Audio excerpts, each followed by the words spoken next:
அனைவருக்கும் வணக்கம். இந்த கிளாஸ்ல நம்ம பார்க்க போறது என்னன்னு பார்த்தீங்கன்னா, ஏற்கனவே நம்ம ஃபர்ஸ்ட் புவி அமைப்பு அப்படின்னு ஒரு சாப்டர் பார்த்தோம்.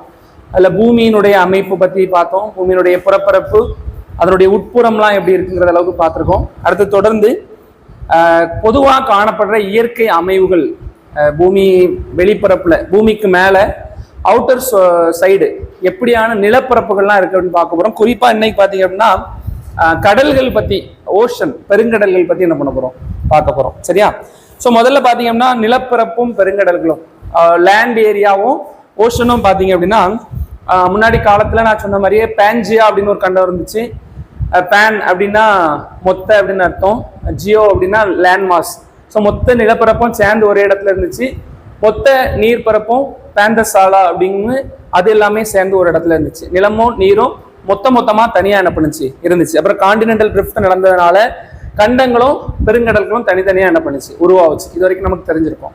ஸோ இந்த முழு பூமியை பார்த்தீங்க அப்படின்னா, பூமியில 71% என்னதான் இருக்குன்னா நீர்ப்பரப்பு இருக்கு, 29% என்ன இருக்கு, நிலப்பரப்பு இருக்கு. சரியா? அப்போ 71% அது நம்ம என்ன பங்கு விதமா சொன்னோம்னா 3 பங்கு நீர்னால் ஆனது, 1 பங்கு நிலத்தால் ஆனது என்ன பண்ணுவாங்க சொல்லுவாங்க. இதெல்லாம் நமக்கு தெரிஞ்சதுதான். ஸோ இதுல முதல்ல பிரைமரி லேண்ட் ஃபார்ம்ஸ்ன்னு சொல்லுவாங்க, முதல் நிலை நிலத்தோற்றங்கள்னு. கண்டங்களும் பெருங்கடல்கள் தான், அல்லது கான்டினென்ட்ஸ் அண்ட் ஓஷன். ஸோ கான்டினென்ட்ஸ்ல என்னெல்லாம் இருக்கும் நமக்கு தெரியும். என்னதெல்லாம்? ஏசியா, அப்புறம் ஆப்பிரிக்கா, ஆஸ்திரேலியா, அப்புறம் south America, north America, Europe, Antarctica. 7. சரியா? 7. கடல்கள்னு பார்க்கும்போது 5 கடல் இருக்கு, பெருங்கடல்கள். என்ன கடல்லாம் இருக்கு? பசிபிக் ஓஷன்னா உலகத்திலே பெரிய ஓஷன். அடுத்தது Indian ocean, Arctic ocean, Atlantic ocean, அப்புறம் தென் பெருங்கடல் அப்படின்னு சதர்ன் ஓஷன் அப்படின்னு ஒரு ஓஷன் இருக்கு. சரியா? 5 ஓஷன் என்ன பண்ணுது. இதுதான் பிரைமரியா நமக்கு இருக்கிற காரியங்கள். அதான் நம்மளுடைய முன்னோர்களே நம்முடைய தமிழ் சிற்றி இலக்கியங்கள்ல 5 வகை நிலமா என்ன பண்ணியிருக்காங்க, பிரிச்சிருக்காங்க. அப்படித்தானே? குறிஞ்சி, முல்லை, மருதம், நெய்தல், பாலை. குறிஞ்சினா மலையும் மலை சார்ந்த இடமும், அப்புறம் முல்லை காடும் சார்ந்த இடமும், நெய்தல் கடலும் சார்ந்த இடமும், அப்புறம் மருதம் நிலமும் வயலும் சார்ந்த இடமும், கடைசியா பாத்தீங்கன்னா பாலை மணலும் சார்ந்த இடமும் அப்படின்னு என்ன பண்ணுவாங்க சொல்லுவாங்க. இது எல்லாமே நமக்கு தெரிஞ்சதுதான். ஸோ முதலாவது நிலை இடத்தோட்டங்கள். முதல்ல பூமியை நம்ம ஃபர்ஸ்ட் பிரிக்கும் போது நான் சொன்ன மாதிரியே கண்டங்களா பிரிக்கிறோம். கண்டங்கள், பெருங்கடல்கள், அப்புறம் பெருங்கடல்களா என்ன பண்றோம், பிரிக்கிறோம்.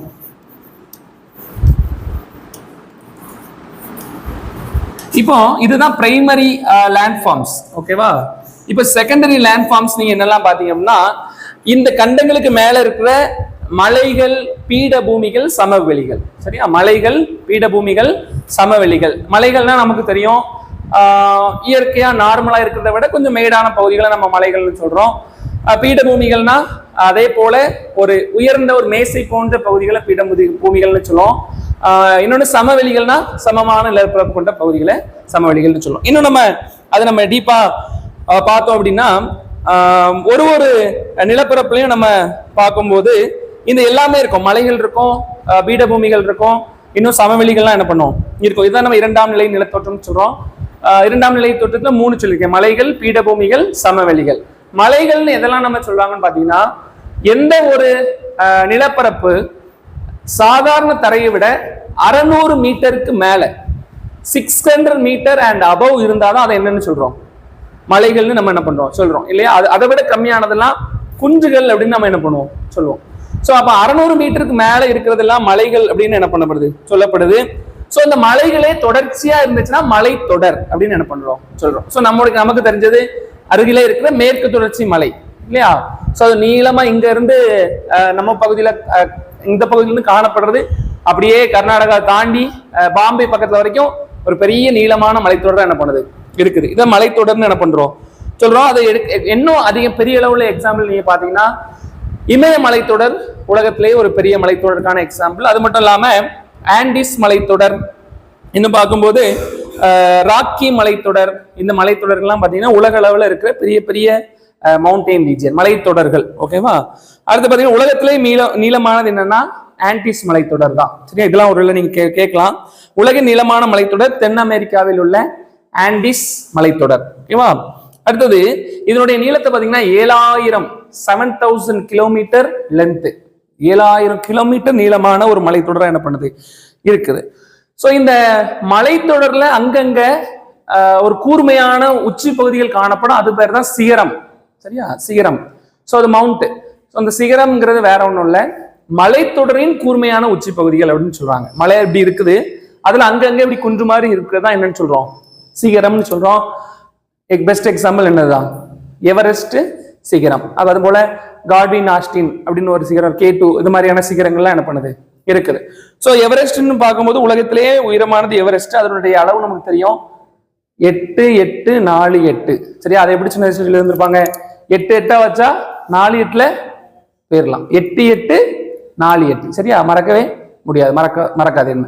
சோ 8848 கிலோமீட்டரா, மீட்டர், அதான் ரொம்ப முக்கியம். மீட்டர் உயரமானதுதான் இந்த எவரெஸ்ட் மலைத்தொடர். சோ இந்த மலைகள் எல்லாம் கொண்டாடுறதுக்கு ஒரு டே வேற வச்சிருக்காங்க, டிசம்பர் 11. சரியா, டிசம்பர் 11. சோ 11/12 யாருடைய பிறந்த நாள், பாரதியாருடைய பிறந்த நாள். சரியா, 11/12 மலைகள் தினம், மறக்கக்கூடாது. சரியா, நம்முடைய தமிழ் இலக்கிய வரலாறுல ஒரு மலை போன்ற எழுத்தாளர் யாரு, பாரதியார். அப்போ அதை என்ன பண்ணி அப்படியே ரிலேட் பண்ணி படிச்சுக்கணும். ஓகே. சோ அடுத்தது பாத்தீங்கன்னா நம்முடைய தமிழ்நாட்டுல கூட நிறைய கோடை வாழிடங்கள்லாம் இருக்கு. மவுண்டைன் ரீஜியன்ஸ் அல்லது அங்கே போய் வாழ்றதுக்கு கொடைக்கானல், ஊட்டி, ஏலகிரி, இந்த மாதிரி நீல்கிரிஸ்ல உள்ள மற்ற ஏரியா நிறைய இடங்கள் என்ன பண்ணுது இருக்கு. இது எல்லாமே மலைத்தொடருக்கு எடுத்துக்காட்டு. அடுத்தது பீடபூமிகள் அப்படின்னு ஒரு வார்த்தை சொன்னேன் இல்லையா. சோ பிளாட்டியூ அப்படின்னு இங்கிலீஷ்ல சொல்றோம். இந்த பீடபூமிகள்லாம் வேற ஒண்ணும் இல்லை, சுற்றி இருக்கிற பகுதிகளை விட கொஞ்சம் மேடான பகுதிகள், இப்படி இந்த மாதிரியான ஒரு பகுதிகள் நீங்க வச்சுக்கலாம். சரியா, சோ மலைனா ஒரு கரடு முரடான இப்படி ஒரு பகுதிகளா இருக்கும். இது சுற்றி பள்ளமாகவும் அந்த இடம் மட்டும் ஒரு மேசை போன்ற ஒரு உயர்ந்த பகுதிகள். சரியா, பீடம் அப்படின்னு படிச்சிருக்கீங்களா, பிரசங்க பீடம்லாம் சொல்றோம் இல்லையா, பீடம் அப்படின்னா மேசை. ஸோ இந்த மாதிரியான அந்த பீடம் சுத்தி கொஞ்சம் தாழ்வான பகுதிகள் இருக்கும். அந்த பகுதி கொஞ்சம் மேடு பகுதியா இருக்கும். இது பல லட்சம் கிலோமீட்டருக்கு அகலமா இருக்கிறதுனால நம்மளை பார்த்தோன்னே மேசை மாதிரி தெரியாது. ஆனா சுற்றி உள்ள பகுதிகளை விட இந்த பகுதி ஒரு மேடு மாதிரி திண்டு மாதிரி இருக்கும். அதான் பீடபூமிகள் என்ன பண்றோம் சொல்றோம். இது இந்த உலகத்திலே பெரிய பீடபூமி என்னன்னா திபெத் பீடபூமி. அதான் உலகின் கூரை அப்படின்னு சொல்லுவோம். சரியா, சோ உலகின் கூரை அப்படின்னு சொல்லப்படுறது திபெத் பீடபூமினா உலகின் கூரைன்னு சொல்லுவோம். ஏன்னா உலகத்திலேயே அதிகமான உயரத்துல ஒரு சமவெளி, உயரமான ஒரு சமவெளி, அதான் திபெத்திய பீடபூமி என்ன பண்றோம் சொல்றோம். உலகின் கூரைன்னா திபெத்திய பீடபூமி நமக்கு தெரிஞ்சிருக்கணும். ஓகே, இது மேசை நிலம் அப்படின்னு சொல்றாங்க. நான் சொன்னதுதான் காரணம், மற்ற இடத்தை விட ஒரு மேசை மாதிரி திண்டு மாதிரி ஹைட்டா இருக்கிறதுனால அப்படி என்ன பண்றோம் சொல்லப்படுது. இந்தியாவில் தக்கான பீடபூமி, டெக்கான் பிளாட்டியூ, அப்புறம் சோட்டா நாக்புரி பீடபூமி, இதெல்லாம் முக்கியமான பீடபூமி. சோட்டா நாக்புரி பீடபூமியில ரொம்ப ஃபேமஸ் ஆனது கனிமங்கள். ஸோ இதுல இருந்தே நீங்க தெரிஞ்சுக்கலாம் பீடபூமியில எது அதிகமா இருக்கும், கனிமங்கள் அதிகமா இருக்கும். சமவெளியில இருக்காது, ஏன்னா சமவெளியில ஆறுகள்லாம் பாஞ்சு எல்லா கனிமத்தையும் கரைச்சி இங்க போய் சேர்த்திருக்கோம், கடல்ல போய் சேர்த்திருக்கோம். இது இன்னும் அப்படியே நீராலையும் எதிராலையும் பாதிக்கப்படாததுனால கனிமங்கள் என்னது, மினரல்ஸ் ரிச்சா என்ன பண்ணும் இருக்கும். ஓகேவா, சோ இதுதான் அதுல சொல்லியிருக்காங்க. நம்ம டெக்கான் பிளாட்டியூ எரிமலை பாறைகளால் ஆனது. முன்னாடி உள்ள காலத்துல பூமியில அந்த எரிமலை பகுதியெல்லாம் இருந்தா நம்மளுடைய ஆராய்ச்சியாளர்கள் கண்டுபிடிச்சிருக்காங்க. சரியா, சோ இன்னும் நம்ம தமிழ்நாட்டுல எங்கெல்லாம் பீடபூமி இருக்குன்னு பாத்தீங்கன்னா கோயம்புத்தூர் பீடபூமி, மதுரை பீடபூமி, தருமபுரி பீடபூமி அப்படின்னு ஒரு 3 பீடபூமிகள் சொல்றாங்க. பீடபூமினா அதான் சொன்னேன், ஒரு மேசையா ஒரு மேடான இல்லை, மற்ற இடத்தை காட்டிலும் கொஞ்சம் ஹைட்டா இருக்கிற பகுதி. சரியா, அடுத்தது சமவெளிகள். சமவெளிகள்ல நீங்க பார்க்கும்போது இது அதுல இந்த வார்த்தை தான், சமமான ஒரு வெளி, இதுதான் சமவெளி. சரியா, சமவெளி இது கடல் மட்டத்தில இருந்து ஒரு 200 மீட்டர். இப்ப நம்ம பகுதியெல்லாம் சமவெளியா இல்லையா, சமவெளிதான். சரியா, நம்ம பகுதி சமவெளிதான். நம்ம பீடபூமியும் கிடையாது, மலைப்பரப்பும் கிடையாது, நம்மலாம் சமவெளி பகுதிகளில் வாழ்ற மக்கள். அது மட்டும் இல்லாம உலகத்துல அதிகமான மக்கள் தொகை எங்க இருக்குன்னு பாத்தீங்கன்னா சமவெளி பகுதியில தான் இருக்கும். ஏன்னா இந்த சமவெளி பகுதிகள், பீடபூமி பகுதிகளில் மலைகள்ல உருவாகிற ஆறுகள் அப்படியே பள்ளத்தை நோக்கி ஓடி வரும். பீடபூமி விட இந்த சமவெளிகள் பள்ளமா இருக்கிறதுனால அந்த ஆறுகள்லாம் நம்ம சமவெளி பகுதிகளில் பாஞ்சு அந்த இடத்த நல்லா ரிச்சா மாத்துது. நல்ல வண்டல் மண், இந்த மாதிரி மண்லாம் சேர்ந்ததுனால நல்ல ஒரு பலமான மண்ணா மாத்துறதுனால இந்த பகுதிகளில் இந்த பகுதிகளில் நல்ல விவசாயம் நடக்கும். ஸோ விவசாயத்தை சார்ந்து மக்கள் இங்க அதிகமா என்ன பண்ணுவாங்க, வாழ்வாங்க. ஸோ இதுதான் வந்து முக்கியமா அந்த பீடபூமியினுடைய தன்மைகள். ஸோ உலகத்துல மிகப்பெரிய சமவெளியில பீடபூமியில சமவெளியினுடைய தன்மைகள். உலகத்துல பெரிய சமவெளி கங்கை சமவெளி. ஸோ இது ஒரு முக்கியமான டேட்டா. அது மட்டும் இல்லாம நமக்கு எல்லாருக்கும் தெரிஞ்சிருக்கும் சிந்து சமவெளி நாகரிகம், சமவெளி அந்த வார்த்தையை பயன்படுத்துறோம். ஏன்னா அது ஆறு தான். எப்பவுமே பாத்தீங்கன்னா நம்ம தான் இந்த காலத்துல டெக்னாலஜி டிபெண்டடாகவும் மற்ற விஷயம் டிபெண்டடாகவும் வாழ்றோம். ஆனா ஒரு 300-400 இயர்ஸ் பேக் போனாலே வேளாண்மை தான், விவசாயம் தான் ஃபுல்லா. People only belongs to the community. என்ன கம்யூனிட்டி தான்? எல்லாருமே விவசாயம் தான், விவசாயத்தை தான் இருந்தாங்க. அதனால இந்த பகுதியில அதிகமா வாழ்ந்தாங்க. இப்போ எல்லா பகுதியிலுமே மக்கள் என்ன பண்றாங்க, வாழ்றாங்க. சரியா? சோ எல்லா நாகரிகங்களும் எது பக்கத்துல தான் இருக்கும்? ஒரு ஆற்று பக்கத்துல தான் இருக்கும். சிந்து சமவெளி நாகரிகம் சிந்து நதி பக்கத்துல, நைல் நதி நாகரிகம் எகிப்துனா நைல் நதி நாகரிகம், ஹுவாங்கோ நதி சீனால உள்ளது வந்து மஞ்சள் ஆறு ஹுவாங்கோ நதி. இப்படி எல்லாமே ஒரு இடத்துல தான் என்ன பண்ணும் இருக்கும். யூப்ரட்டிஸ் நதி மெசபத்தோமியா அப்படின்னு என்ன பண்ண முடியும், நம்ம பார்க்க முடியும். அதோடைய அர்த்தம் இதுதான், சமவெளிக்கான டெபினிஷன். அடுத்தது சமவெளி சொல்லிட்டு பீடபூமிகள், மலைகள் சொல்லியாச்சு. மூன்றாம் நிலை நிலத்தோட்டங்கள். அடுத்தது டெர்ஷரி லேண்ட்ஃபார்ம்ஸ். அதுல என்னெல்லாம் வருதுன்னு பாத்தீங்கன்னா, இந்த கண்டங்களுக்கு உள்ள இடத்துலதான் நம்ம பார்த்ததெல்லாம் இருக்கும். மலைகள் இருக்கும், பீடபூமிகள் இருக்கும், அப்புறம் என்ன சொன்னேன், சமவெளிகள் இருக்கும். இதுல ஒரு சில வித்தியாசங்கள் இருக்கும். அதுதான் என்னெல்லாம் பாத்தீங்கன்னா, அதுல உள்ள லேண்ட்ஃபார்ம்ஸ் சொல்றாங்க. ஆறு, பனியாறு மற்றும் இந்த கடல் அலையினால அரித்தல், படிய வைத்தல், அதாவது எரோஷன், டெபோசிஷன், இது ரெண்டுமே மாறி மாறி நடக்கிறதுனால இந்த மாதிரியான லேண்ட்ஃபார்ம்ஸ் எல்லாம் உருவாகுது. அரிக்கிறதுனா என்னதுன்னா வேற ஒண்ணும் இல்லை, காற்றோ அல்லது நீரோ அல்லது வேற ஏதோ ஒரு இயற்கையான சோர்ஸ் நம்ம பார்த்த பிரைமரி, இரண்டாவது செகண்டரி பார்த்த ரிசோர்ஸ் எல்லாம் டேமேஜ் பண்ணி அரிச்சு அந்த மணல் துகள்கள் புதியான லேண்ட்ஃபார்ம்ஸை உருவாக்குறது தான் இந்த டெர்ஷரி அல்லது இந்த மூன்றாம் நிலை நிலத்தோட்டங்கள். சரியா?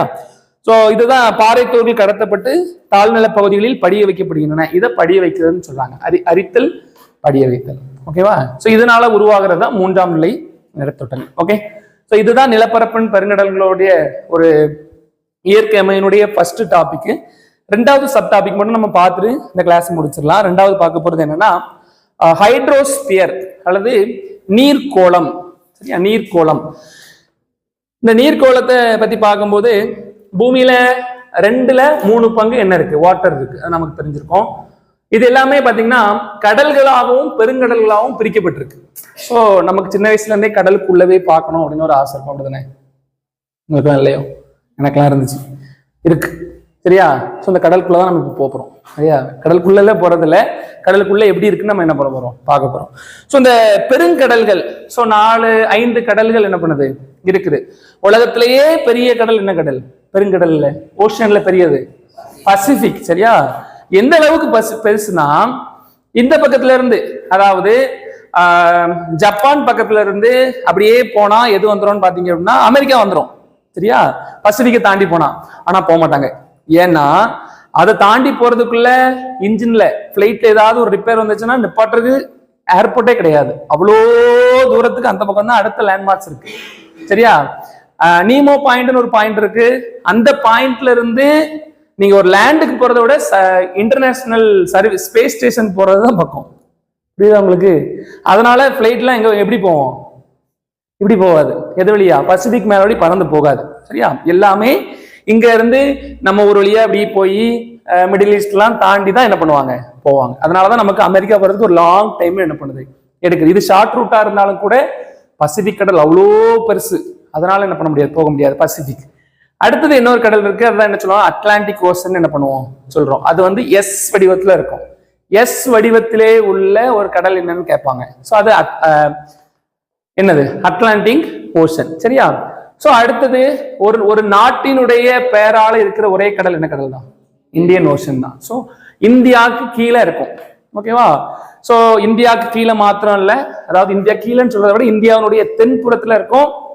இந்த பக்கத்துல பாத்தீங்க அப்படின்னா கல்ஃபுக்கு கீழே என்ன பண்ணுவோம் இருக்கும், வளைகுடா நாடுகளுக்கு கீழே என்ன பண்ணுவோம் இருக்கும். இந்த பக்கத்துல பாத்தீங்கன்னா இந்த மலேசியா, சிங்கப்பூர் இந்த சைட்ல கவர் பண்ணுவோம்.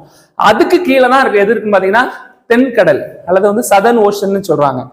தென்கடல். அது வந்து ஆஸ்திரேலியா இந்த பக்கத்துல இருக்கிறதுலாம் என்னது தென்கடல் அப்படின்னு என்ன பண்றாங்க சொல்றாங்க. இது போக ஒண்ணு இருக்கு ஆர்டிக் ஓஷன், அது மேல உள்ள சர்க்கிள். அங்க வந்து லேண்ட் மாஸே கிடையாது, ஃபுல்லா என்னதான் இருக்கும் சரியா நார்த். அங்கேயும் நிறைய மினரல் சோர்ஸ் நிறைய இருக்கிறதுனால இப்போ அங்க உள்ள எல்லா நாடுகளும் அந்த பகுதிகளில் ஆக்கிரமிப்புக்காக என்ன பண்ணிட்டு இருக்காங்க போட்டுட்டு இருக்காங்க. அது ஜியோ பாலிட்டிக்ஸ், அது வேண்டாம்.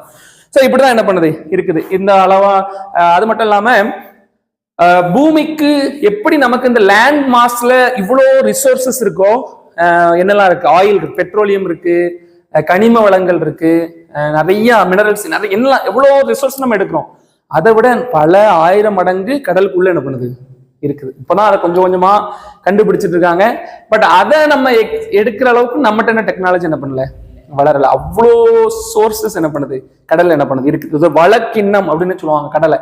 வழக்கிண்ணம்னா ஒரு பவுல், என்ன பவுல் இங்கிலீஷ்ல என்ன வார்த்தை சொல்லலாம் அதுக்கு, ரிசோர்சஸ் சரியா, ரிசோர்ஸ் பவுல் அப்படி சொல்லலாம். அவ்வளோ விஷயங்கள் கடல்ல என்ன பண்ணுது இருக்குது. நமக்கு உணவுப் பொருட்களை தருது, விலையுயர்ந்த முத்து பவளம் இது எல்லாமே அங்க இருந்தா கிடைக்குது, டிரான்ஸ்போர்ட்டுக்கு நமக்கு உதவுது, அவ்வளோ விஷயங்கள் என்ன பண்ணுது இருக்குது. இந்த கடலுக்கு உள்ள எப்படி இருக்குது அப்படிங்கிறத நில அமைப்புல நம்ம என்ன பண்ண போறோம் பார்க்க போறோம். இது குரூப் 1 குறிப்பா எல்லாருக்குமே கொஸ்டின் கேட்கலாம், லிமிட் கிடையாது, டெட் கூட கேட்கலாம். ஆனா குரூப் 1க்கும் யூபிஎஸ்சிக்கும் ரொம்ப முக்கியமான ஒரு போர்ஷன் சரியா. அவங்களுக்கும் உங்களுக்கும் கேட்கலாம், நீங்க கவனிக்க வேண்டாம்னு இல்லை, அப்படிங்க புரியும். ஸோ இந்த கடலடி நிலப்பரப்பு அல்லது வந்து ஓஷன் ஃப்ளோர் சரியா. இந்த ஓஷன் ஃப்ளோர்னு பார்க்கும்போது இப்படிதான் இருக்கும். இதுல உள்ள எல்லாமே ஒரே இடத்துல இருக்காது. இந்த மாதிரியான நில அமைப்புகள்லாம் அதுல இருக்கிறதுக்கான வாய்ப்பு இருக்கு. நான் ஒண்ணு ஒண்ணா சொல்ல போறேன், நீங்க கவனிங்க, உங்களுக்கு புரியும். கடல் கடையில போய் நம்மளால கண்ணால பாக்குறதுக்கான இப்போதைக்கு வாய்ப்பு இல்லை. ஸோ நம்ம இமேஜினேஷன்ல கடலுக்குள்ள என்ன பண்ண போறோம் போக போறோம் சரியா. இதுல பாத்தீங்கன்னா ஓஷன் ஃப்ளோர் ஓகேவா, கடலடி நிலப்பரப்பு அப்படின்னு சொல்றோம். முதல்ல பாத்தீங்க அப்படின்னா கடலடி நிலத்தோற்றங்கள்ல ஒரு 7 வகையான பிரிவுகளா என்ன பண்றாங்க முதல்ல பிரிக்கிறாங்க. ஒரு 6 வகையா மேஜரா என்ன பண்றாங்கன்னா பிரிக்கிறாங்க. அதுல முதல்ல நீங்க பாத்தீங்க அப்படின்னா கண்டத்திட்டு அல்லது கான்டினென்டல் ஷெல்ஃப் ஓகேவா. ஸோ எழுதி வச்சுக்கோங்க, இதெல்லாம் மேஜரான ஒரு பிரிவுகள். கண்டத்திட்டு அல்லது கான்டினென்டல் ஷெல்ஃப் இது வந்து நிலத்திலிருந்து அப்படியே ஆழமற்று காணப்படுகிற இதான் நிலம் சரியா, கவனிச்சுக்கோங்க. இது லேண்ட்ல இருந்து ஆழமற்று காணப்படுகிற ஒரு லேண்ட் சரியா. இப்படி இங்கதான் கடல் இருக்கணும், இதுதான் நிலம்னா அப்படியே கொஞ்சம் ஆழம் இல்லாம அப்படி இதுல இருந்து தண்ணி இருக்குன்னு வச்சுக்கோங்களேன், இப்படியே இருக்கும் சரியா. இதுதான் என்னது கண்டத்திட்டு, கான்டினென்டல் ஷெல்ஃப்னு சொல்றாங்க இங்கிலீஷ்ல, கான்டினென்டல் ஷெல்ஃப். இதுதான் அந்த கான்டினென்டல் ஷெல்ஃப் ஓகேவா. இங்கதான் மீன்பிடி நடக்கும் சரியா. ஸோ ஃபுல்லா உள்நாட்டு மீன்பிடிகள் எப்படின்னு சொல்லுவாங்க, உள்நாட்டு மீன்பிடித்தல், இன்டர்நேஷனல் ஃபிஷிங் அப்படின்னு இருக்கு. அப்போ உள்நாட்டுல ஒரு சிறிய விசைப்படகு வச்சுட்டு அல்லது ஒரு சின்ன படகு வச்சுட்டு அல்லது ஒரு சின்ன ஒரு கட்டுமரம் வச்சுட்டு, கட்டுமரம்ல ஒரு சின்ன ஃபைபர் போட் வச்சுட்டு என்ன பண்ணுவாங்க அப்படின்னா இந்த பகுதியில தான் மீன் பிடிப்பாங்க. இங்கதான் அவங்களால மீன் பிடிக்க முடியும் சரியா. ஸோ இங்கதான் அதிகமா நடக்கும். மென் சரிவு கடல்ல இருந்து அப்படி மெதுவா சரிவு. நம்மளுடைய மணப்பாடு இந்த கண்டத்திட்டு பகுதிகளில் பாத்தீங்கன்னா என்ன உயிரினங்கள்லாம் இருக்கும்னா கடல் பாசி இருக்கும், அதுக்கப்புறம் கடல் புல்லு பிளாங்டன் சரியா, பிளைட்டோ பிளாங்டன். அதுதான் வந்து கடலுக்கே வந்து ஒரு உணவு ஆதாரம் அப்படின்னு சொல்லலாம். ஏன்னா அதை சாப்பிட்டுதான் சின்ன சின்ன மீன்கள் வாழும், சின்ன மீன்கள் சாப்பிட்டுதான் கொஞ்சம் பெரிய மீன்கள் வாழும், அந்த மீன்களை சாப்பிட்டுதான் அதை விட பெரிய மீன்கள், அப்படி திமிங்கலம் வரைக்கும் பாத்தீங்க அப்படின்னா இந்த ஃபைட்டோ பிளாங்டன் அப்படிதான் அப்படிங்கிறதான் வந்து உயிர் வாழ்ற, அதுதான் பெரிய ஒரு உணவுப் பொருள் சரியா. ஸோ அதெல்லாம் இங்க இந்த பகுதியில அதிகமா என்ன பண்ணுது வாழுது. மீன்பிடி தளங்கள், உள்நாட்டு மீன்பிடி வந்து ரொம்ப அதிகமா நடக்குது ஓகேவா. ஸோ அடுத்தது பாத்தீங்க அப்படின்னா கனிம வளங்களும் எரிசக்தி வளங்களும், ஆயில், நேச்சுரல் கேஸ், மினரல்ஸ் எல்லாம் இங்க அதிகமா இருக்கு இந்த பகுதியில தான் ஓகேவா. எடுக்கிறது நமக்கு ஈஸி. ஸோ அது நமக்கு மும்பை ஹை அப்படின்னு ஒரு ஆயில் இது இருக்கு, எண்ணெய் கிணறு இருக்கு மும்பை பகுதியில, நமக்கு தெரிஞ்சிருக்கும். அந்த பகுதிகளில் என்ன பண்றாங்க அப்படின்னா இந்த மாதிரியான கான்டினென்டல் இந்த கண்டத்திட்டு பகுதிகள்லாம் என்ன கான்டினென்டல் ஷெல்ஃப் பகுதியெல்லாம் என்ன இருக்கு, இந்த மாதிரியான மும்பை ஹை இருக்கு, அங்க நிறைய ரிசோர்ஸ் என்ன பண்ணுது இருக்கு ஓகேவா. அடுத்தது பாத்தீங்கன்னா இதுதான் நான் சொன்னேன் கான்டினென்டல் ஷெல்ஃப்னா தெரியும் இல்லையா, நம்ம பொருட்கள்லாம் வைப்போம்ல ஷெல்ஃப் மாதிரி இருக்கா அப்படி. அதுக்கப்புறம் கான்டினென்டல் ஸ்லோப், இப்படி வந்து அப்படி கொஞ்சம் கொஞ்சமா இறங்கிட்டு வந்தது, டக்குன்னு இறங்குது ஒரு டீப் ஆழம் சரியா. நீங்க இந்த மேப்ல எல்லாம் பார்க்கும்போது கடற்கரையில வந்து லைட் ப்ளூ கலர்ல கொடுத்திருப்பாங்க, கொஞ்சம் உள்ள போக போக டார்க் ப்ளூ கலர்ல கொடுத்திருப்பாங்க. அதோடைய மீனிங் என்ன அப்படின்னா ப்ளூ ப்ளூடைய கலர் இன்டென்சிட்டி அதிகமாக ஆழம் அதிகம்னு அர்த்தம். அதான் அதுல மென்ஷன் பண்ணிருப்பாங்க. இந்த பாத்தீங்களா, டக்குன்னு ஒரு ஃப்ளோர் அப்படி கீழே இறங்குதா, இவ்வளவு மெதுவா இறங்கிட்டு டக்குன்னு கீழே இறங்குது. ஸோ இதுதான் என்ன சொல்றாங்கன்னா கான்டினென்டல் ஸ்லோப் அல்லது கண்ட சரிவு அப்படின்னு தமிழ்ல சொல்றாங்க. ஓகேவா? சோ இது ஒரு வன் சரிவினோட காணப்படுது, ஒரு எல்லையில வந்து அப்படியே உள்ள போகுது. சரியா? இப்படிதான் காணப்படுதா சொல்றாங்க. இங்கதான் பாத்தீங்க அப்படின்னா கடலடி பள்ளத்தாக்குகள், கடலடி அகழிகள், இதெல்லாம் ட்ரென்ச்சு, பள்ளத்தாக்கு, வேலிஸ், கடலுக்குள்ள உள்ள இதெல்லாம் என்ன பண்ணுது, இப்படி காணப்படுது. கடலுக்குள்ளேயும் இப்படிலாம் என்ன பண்ணுது இருக்குது. டெம்பரேச்சர் ரொம்ப கம்மி. சரியா? நீங்க ஒரு குளத்துல குளிச்சாலே ஒரு 2 அடிக்கு கீழே பாத்தீங்கன்னா தண்ணி ஜில்லுன்னு தான் இருக்கும்.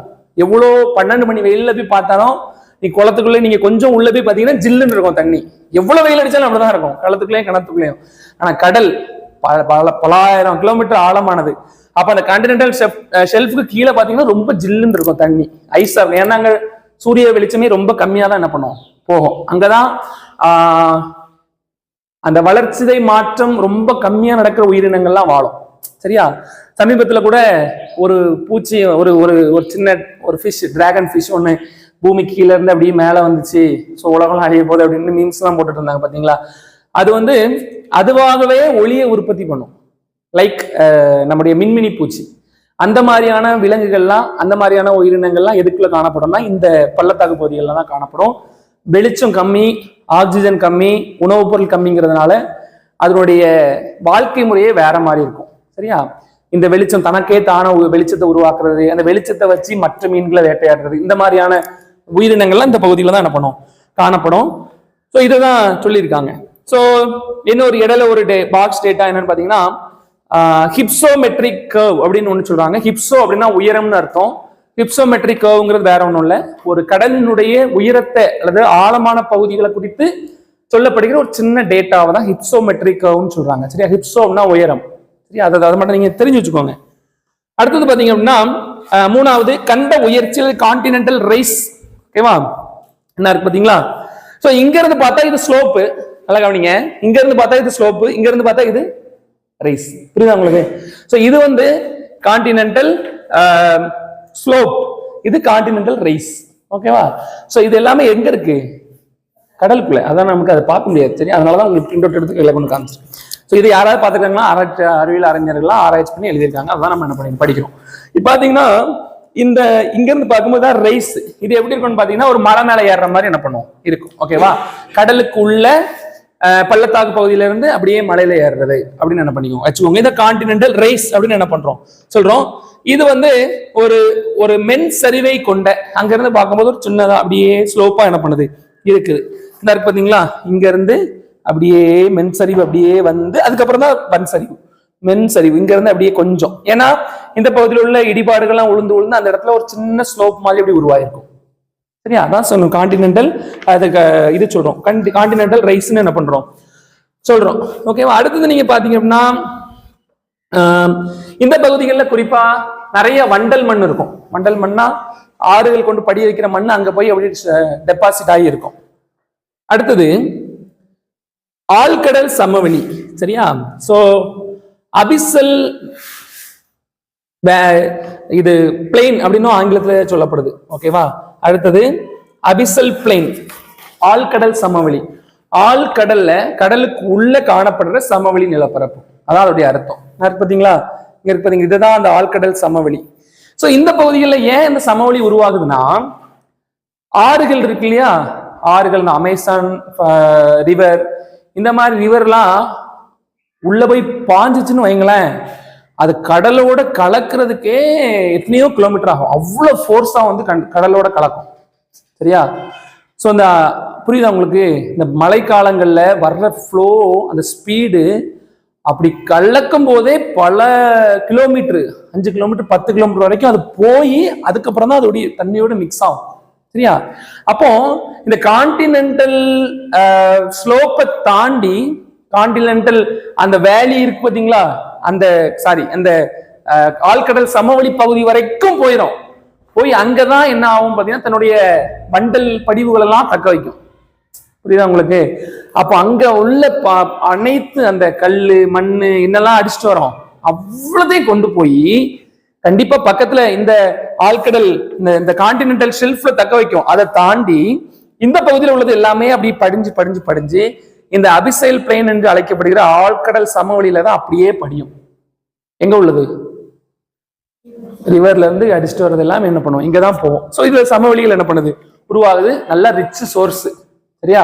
அங்க போய் விவசாயம் பண்ணா நல்லா என்ன பண்ணுவோம், விலைக்கும். ஆனா நம்மளால என்ன பண்ணவே முடியாது, ஏன்னா கடலுக்குள்ள போய் நம்மளால விவசாயம் பண்ண முடியாது. ஓகே, ஸோ அவ்வளவு ரிச்சஸான சோர்ஸ் என்ன பண்ணுது, அங்க போய் படிக்குது. ஓகேவா? ஸோ நம்முடைய இதுக்கு பெஸ்ட் எக்ஸாம்பிள் வந்து அமேசான் தான். அமேசான் ஃபாரஸ்ட் எங்க இருக்கு? அமேசான் காட்டுல இருக்குன்னு சொல்லக்கூடாது. அமேசான் காடு எங்க இருக்குன்னு கேட்பேன். எங்க இருக்கு? கான்டினென்ட் எங்க? தென் அமெரிக்கால. சரியா? ஸோ தென் அமெரிக்கா பகுதியில் உள்ள இது இப்போ அப்போ இந்த மாதிரியான காரியங்கள்லாம் அதிகமாக எங்க காணப்படுதுன்னு பார்த்தீங்கன்னா அட்லாண்டிக் ஓஷன்ல நிறைய என்ன பண்ணுது இருக்குது. ஏன்னா அட்லாண்டிக் ஓஷன்ல நிறைய ஆறுகள் வந்து இணையுது. சரியா? ஸோ அதனால அதிகமா என்ன பண்ணுது இருக்குது அமேசான். அட்லாண்டிக்ல தான் நிறைய சமவெளிகள் இருக்குது. அடுத்தது கடலடி பள்ளம். கடலடி பள்ளம் அல்லது அகழிகள். சரியா? அகழி அப்படின்னா ட்ரென்ச். உலகத்திலே பெரிய ட்ரென்ச் என்ன ட்ரென்ச்? Mariana trench. நான் இப்போ லாஸ்ட் கிளாஸ்ல நான் சொன்னேன். ஏன்னா இமயமலையை நீங்க தூக்கி உள்ள கவுத்தி வச்சாலும் என்ன உள்ள ஆழமான இடம் அது இருக்குது. யாரும் அதோடைய ஆழத்தை நம்ம இது வரைக்கும் கணக்கிடவே முடியல. ரேடாரை வச்சு கூட நம்ம முடியல, கணக்கிட முடியல. ஸோ மனுஷனுடைய அறிவுக்கும் ஒரு எல்லை உண்டு அப்படின்னு அப்பப்போ இயற்கை என்ன பண்ணிட்டு இருக்கோம், நிரூபிச்சுட்டே இருக்கும்.